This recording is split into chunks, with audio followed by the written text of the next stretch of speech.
There's a creek at the back of the park. It wasn't actually any water in that yesterday even. There's a few light days of rain we've had, but now it's obviously flowing pretty quick, starting to build up.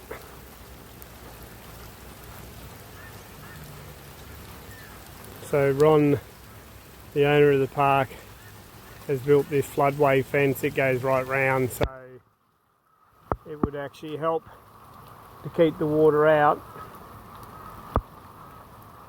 Retreat Creek, Sapphire Creek have gone over, so it's a little bit concerning. We were going to head to Claremont today. We won't be doing that now. We're just packing up, getting ready.